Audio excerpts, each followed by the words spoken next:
Hello everyone, welcome to star IQ. Star IQ के इस online platform पे आप सभी प्यारे बच्चों का बहुत बहुत स्वागत है।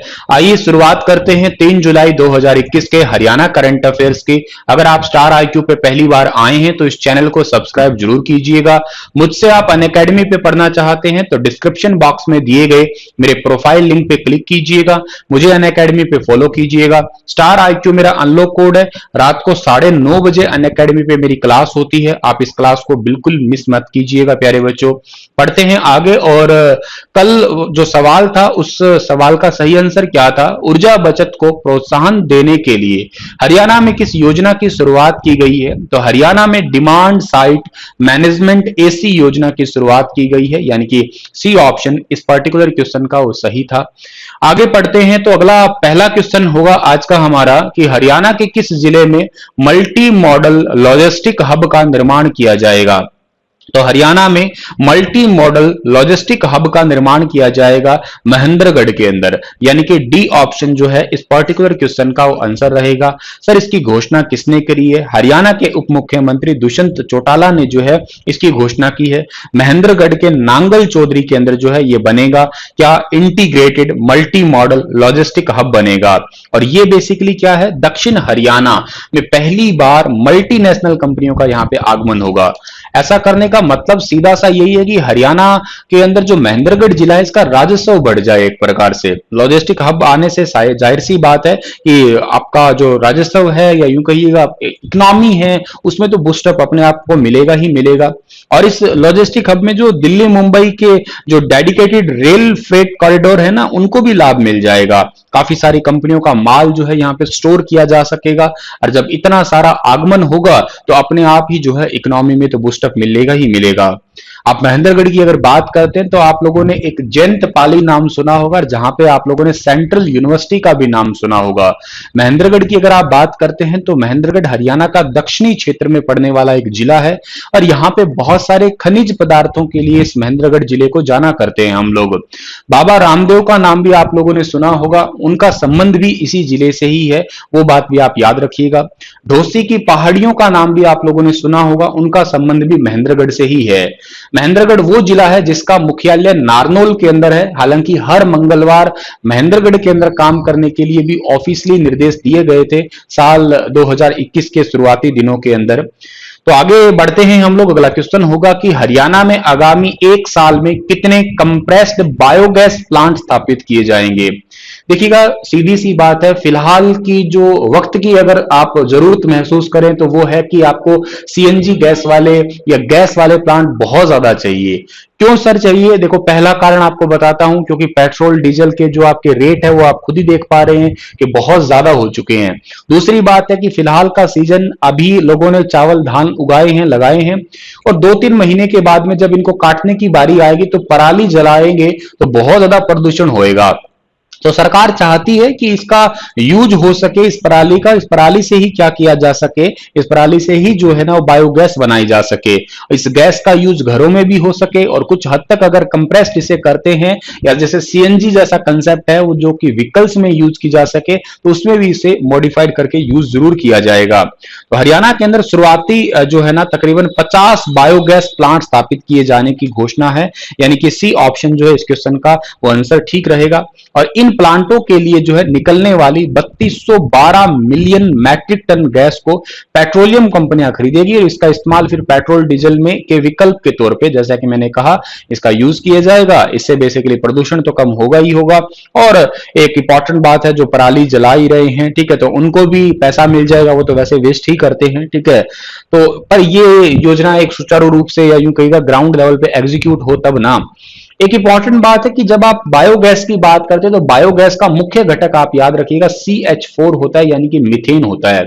आपसे पूछा जाए मीथेन किस ग्रह पे सबसे ज्यादा है तो आपका जवाब रहेगा अरुण और वरुण दोनों ही। हालांकि वरुण पे थोड़ी ज्यादा है लेकिन दोनों में से कोई ऑप्शन अलग अलग मिले तो आप लगा सकते हो, साथ मिले तो आप वरुण ग्रह याद कर सकते हो। धान के खेतों से भी अगर आपसे पूछी जाए कौन सी गैस निकलती है तो आंसर रहेगा मीथेन। और अल्कोहल के साथ अगर मीथेन का मिक्सअप किया जाए और उसके संपर्क में कोई इंसान आ जाए तो वो अंधा भी हो सकता है, इस पॉइंट को भी आप लोग याद रखिएगा। अगला सवाल होगा कि हाल ही में किसानों की सुविधा के लिए किस नाम से एक एप्लीकेशन तैयार किया गया है। तो किसानों की सुविधा के लिए फार्म्स के नाम से एक एप्लीकेशन प्रिपेयर किया गया है, यानी कि ए ऑप्शन जो है इस क्वेश्चन का वो आंसर ठीक रहेगा। ये किसने तैयार किया है सर? हरियाणा के कृषि एवं किसान कल्याण मंत्रालय द्वारा जो है फार्म्स एप्लीकेशन को तैयार किया गया है। सर इसका मतलब क्या है? मतलब ये काम क्या करेगा एप्लीकेशन? जैसे किसानों को बहुत सारे ट्रैक्टर के साथ में ये उपकरण चाहिए, लाइक रोटावेटर है, हैरो है, कल्टीवेटर है, ऐसे बहुत सारे उपकरण चाहिए होते हैं। तो इनकी सही तरीके से सटीक जानकारी, इनके रेट, इनके काम, इनको कैसे यूज में लिया जाएगा, कैसे इन्हें खरीदा जाएगा, ये सारी की सारी जानकारी जो है ना इस फार्म मोबाइल एप्लीकेशन पे दी जाएगी। ये है एक इंपॉर्टेंट बात, ताकि किसानों को घर बैठे ही सारी जानकारी मिल जाए, कहीं जाना ना पड़े। ये है फार्म्स मोबाइल एप्लीकेशन का मुख्य काम। हरियाणा के मुख्यमंत्री मनोहर लाल ने किस देश की तर्ज पर समाज सेवा करने के लिए इच्छुक लोगों के लिए सरकारी स्तर पर प्लेटफॉर्म उपलब्ध करवाने का निर्णय लिया है?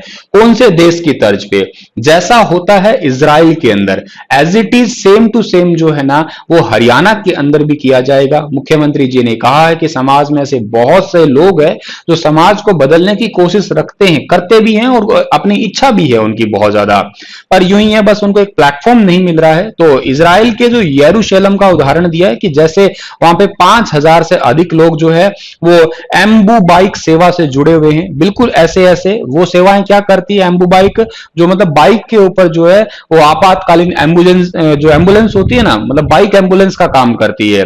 ऐसे ऐसे ही सेम जो है ना कुछ इस टाइप के प्रोजेक्ट भी है, वो हरियाणा के अंदर भी लागू किए जाएंगे। उस पॉइंट को भी आप लोग जो है याद कर लीजिएगा अच्छे तरीके से, ठीक है डियर। और इजराइल को तो आप लोग बहुत अच्छे से जानते ही हैं, खैर इजराइल तो थोड़े दिन काफी ज्यादा चर्चा में रहा ही रहा था, ठीक है ना। यरूशलेम इसकी ऑफिशियली राजधानी है, ठीक है। और यहाँ के जो प्राइम मिनिस्टर है उनका नाम है नफ्ताली, ठीक है ना। इस पॉइंट को भी आप लोग याद कर सकते हैं यहाँ पे। और ये मैं कहूंगा इसकी जो मिसाइल टेक्नोलॉजी है ना वो सबसे सबसे ज्यादा है, ठीक है ना। और ये ज्यादातर फेमस किसके लिए है आपका? ये यहाँ का जो सॉल्टी वाटर है उसके लिए बहुत ज्यादा फेमस है। दुनिया का वर्ल्ड लोएस्ट एल्टीट्यूड भी इसी जमीन का ही है, लगभग 430 मीटर के आसपास जो है ना सी लेवल से ज्यादा मतलब नीचे है ये, ठीक है। और अगर आप रिलीजन की बात करते हो तो यहाँ पे जो ज्यूइश है ये थोड़े ज्यादा रहते हैं इजराइल के अंदर, ठीक है। तो इस पॉइंट को आप लोग याद कर सकते हैं। मतलब ये एक यहूदियों का एक यूनिक ही देश है, ज्यादातर यहूदी या इकट्ठे यहूदी तो इजराइल के अंदर ही रहते हैं, ठीक है भाई। तो चलो जी आगे बढ़ते हैं। अगला क्वेश्चन हमारा क्या रहने वाला है? हरियाणा के गठन के बाद पहली बार राज्य में कितनी लाख यूनिट रिकॉर्ड बिजली खपत हुई है? हरियाणा के गठन के बाद में जो है पहली बार हरियाणा के अंदर जो है वो टोटल 2576.88 लाख यूनिट बिजली खपत हुई है, यानी कि ए ऑप्शन जो है इसका आंसर हमारा वो बिल्कुल ठीक रहेगा। देखिएगा ये क्या है, पिछले साल का पूरा एक आंकड़ा दिया है हमें अभी रिसेंटली, और इसके साथ ही इन्होंने लोड भी बताया है। इसके अंदर टोटल लोड कितना है? 11,732 मेगावाट का लोड दर्ज हुआ है। और इसके साथ ही पिछले वर्ष की तुलना में इस साल गुरुग्राम में बिजली की मांग 34% जो है वो बढ़ी है। मैं आपको बता देता हूं गुरुग्राम और पंचकुला को तो इन्वर्टर फ्री बनाया ही जाएगा मॉडल के रूप में, ठीक है ना। पिछले साल गुरुग्राम में अधिकतम मांग 1147 मेगावाट की थी, इस बार हो चुकी है 1534 मेगावाट की गुरुग्राम के अंदर हो चुकी है। तो इस पॉइंट को आप लोग याद रखिएगा, मतलब पिछले साल के मुकाबले और हरियाणा के इतिहास में पहली बार इतनी बिजली खपत हुई है, ये रिकॉर्ड डेटा है आपको याद करने वाला। बिजली मंत्री के बारे में पता होना चाहिए, ठीक है ना, आपको बहुत अच्छे से पता है, चौधरी साहब का, चौटाला साहब का, ठीक है। और ये जेल मंत्री भी है के साथ ही इन्होंने ही जो है ना वो जेल रेडियो स्टेशन की भी शुरुआत की थी पंचकुला के अंदर, फिर फरीदाबाद के अंदर, फिर अंबाला के अंदर। हरियाणा सरकार ने सरकारी सुविधा व योजनाओं का ऑनलाइन लाभ उठाने के लिए कौन सा एक एप्लीकेशन लॉन्च किया है? तो एक एप्लीकेशन है जिसे सारी हरियाणा की जितनी भी योजना है उनका ऑनलाइन लाभ उठाया जा सकता है, इसका नाम है जन एप्लीकेशन, यानी कि ए जो है इस क्वेश्चन का ऑप्शन वो बिल्कुल ठीक रहेगा। जन एप्लीकेशन का मतलब क्या है? जैसे एग्जांपल से सरकार की कोई योजना है, सीधे से कहते हैं हम लोग कि एक मेरा पानी मेरी विरासत योजना ही मान लेते हैं। इस एप्लीकेशन के बारे में जानना है या इस योजना के बारे में जानना है तो यहाँ पे इस जन एप्लीकेशन पे इसके बारे में सब कुछ मिल जाएगा। मान लेते हैं आप लोगों को मेरा परिवार पहचान पत्र योजना है या मेरी फसल मेरा ब्यौरा योजना है, ऐसी बहुत सारी योजना है, सीएम विंडो योजना है, ठीक है ना। कोई भी ऐसी योजना उसको घर बैठे ही आप लोग जो है चला सकेंगे एक एप्लीकेशन के माध्यम से, और इस एप्लीकेशन का नाम है जन एप्लीकेशन। इस बात को याद रखना, और ऐसा इसलिए किया गया है ताकि डिजिटल इंडिया जो है ना वो बन सके। डिजिटल इंडिया में हरियाणा जो है वो डिजिटली तरीके से थोड़ा सा आगे जा सके, ठीक है। जैसे अंत्योदय सरल परियोजना है, इसके लिए डिजिटल इंडिया अवार्ड 2020 मिला है हरियाणा को, क्योंकि हरियाणा ने ऑलरेडी बहुत अच्छे तरीके से काम किया है डिजिटल क्षेत्र के अंदर। और जैसे बहुत सारे अटल सेवा केंद्र हैं उन पे भी हरियाणा काम कर रहा है। तो हरियाणा की छोटी से लेके बड़ी तक सारी प्रकार की योजनाओं के लिए जो है जन एप्लीकेशन को जो है वो लॉन्च किया गया है। हरियाणा के किस जिले ने जल मिशन के तहत पूर्ण कवरेज कर दिया है? जल मिशन के तहत तो देखिएगा, जल मिशन के तहत पूर्ण कवरेज किया है अभी रिसेंटली भिवानी और सोनीपत ने, इन दो जिलों ने, ठीक है ना। यानी कि इस क्वेश्चन का ए और बी ऑप्शन जो है वो बिल्कुल ठीक रहेगा। भिवानी और सोनीपत ने जो है अच्छे तरीके से 100%। आपको ये याद होगा कि हरियाणा के अंदर जो है ना टोटल, थोड़े दिन पहले मैंने पढ़ाया था, 9 ऐसे जिले हैं जिनके अंदर हर घर में नल द्वारा जल पहुंच गया है। 9 में अब आप 2 और जोड़ दीजिएगा, टोटल 22 में से 11 ऐसे जिले हो चुके हैं जिनके अंदर जो है वो हर घर में नल द्वारा जल पहुंच चुका है। लास्ट जिला 9वां पानीपत था, अब आपका लास्ट 11वां सोनीपत हो गया है और 10वां भिवानी है। इस बात को आप याद रखिएगा। और जो 1152 करोड़ रुपए जो है हरियाणा को इसके लिए स्पेशली सेंटर द्वारा एलोकेट किए गए हैं, इस बात को भी आप लोग याद कर लीजिएगा डियर, ठीक है। और जो यूनियन मिनिस्टर है स्टेट के जल शक्ति के, वो रतन लाल कटारिया हैं जो कि अंबाला से रिजर्व सीट से सांसद है। इस बात को भी आप लोग यहां से याद कर सकते हैं। और जल डिपार्टमेंट के सारे फैसले हरियाणा खुद ले सकेगा, ये भी जो है पिछले साल भी घोषणा हो गई थी। और 2000 कौन से तक, चलो आप ही बताओ, कौन से साल तक जो है हर घर में नल द्वारा जल पहुंचाने का लक्ष्य रखा गया है हरियाणा द्वारा।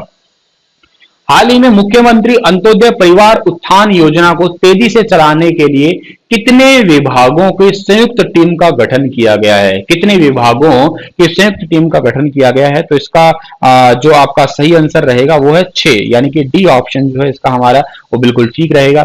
मुख्यमंत्री परिवार उत्थान योजना के तेजी से आगे बढ़ाने के लिए 6 विभाग जो है ना उसके अंदर जोड़े गए हैं। जैसे 50,000 रुपए से कम आय वाले 30,000 गरीब परिवारों की पहचान की गई है, उनको प्राथमिकता दी जाएगी। इस डिपार्टमेंट में जैसे कौन कौन से 6 डिपार्टमेंट है, जैसे आपका पंचायत विकास डिपार्टमेंट है, शहरी स्थानीय निकाय डिपार्टमेंट है, कौशल विकास है, औद्योगिक शिक्षण विभाग है, पशुपालन हुआ, ग्रामीण विकास हुआ। इनके सभी के एक एक सदस्य शामिल होंगे।